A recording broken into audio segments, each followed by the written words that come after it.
I'm not even going to lie to you right now. This feels like one of those moments as a Leafs fan. You wake up, you check the news, and suddenly the whole vibe around this team feels heavier.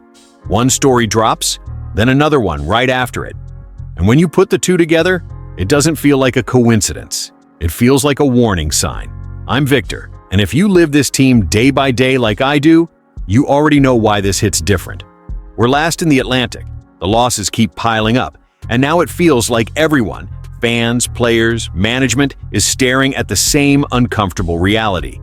On the ice, the message is, focus on the next game. Behind the scenes, though, tough conversations are clearly happening. So, what does this really mean for this season, and for the future of this core? Is this just a rough stretch that leads to a reset, or are we watching the first cracks of something way bigger? Stick with me, because this moment might define where the Leafs go from here. All right, let's get into it. Because this wasn't just another post-game comment. This one actually mattered.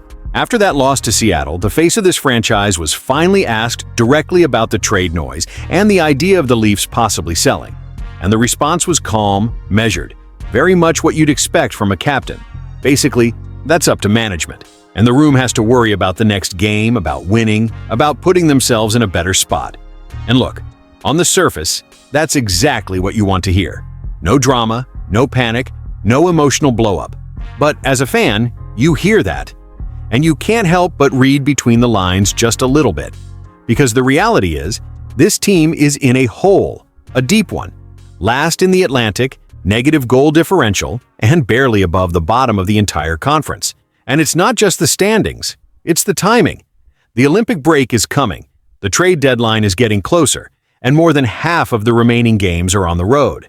That's not exactly a recipe for a late-season miracle.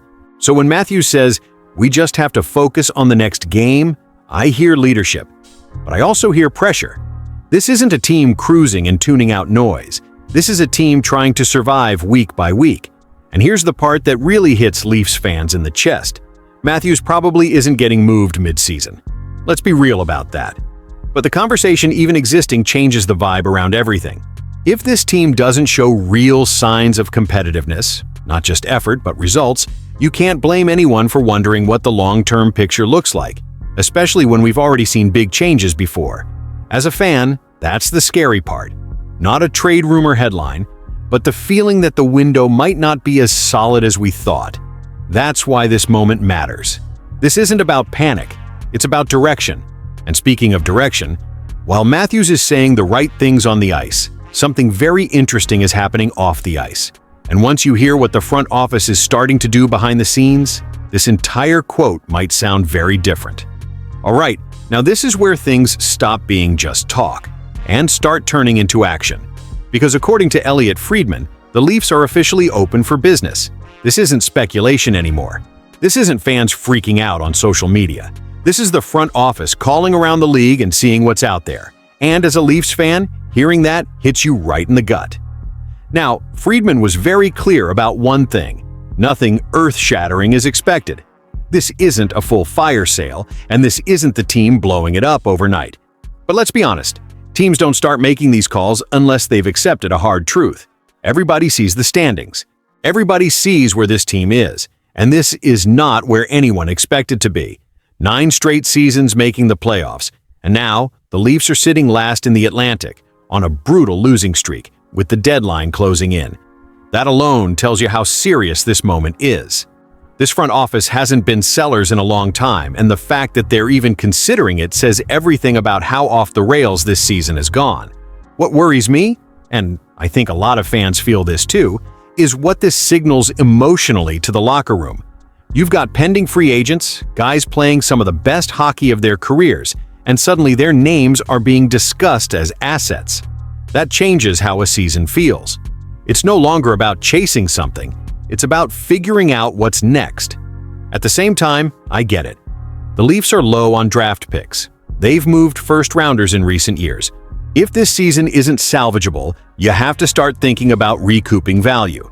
That's not quitting. That's reality in today's NHL. But it's still tough to swallow as a fan, especially when you remember where this team was supposed to be back in October. And here's where everything comes together.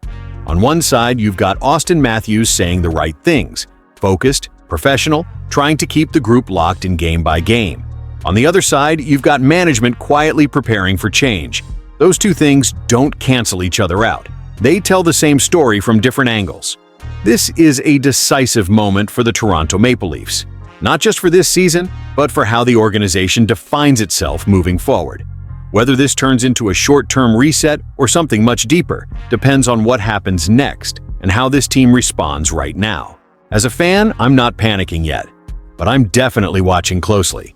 Because moments like this, they shape the future of a franchise.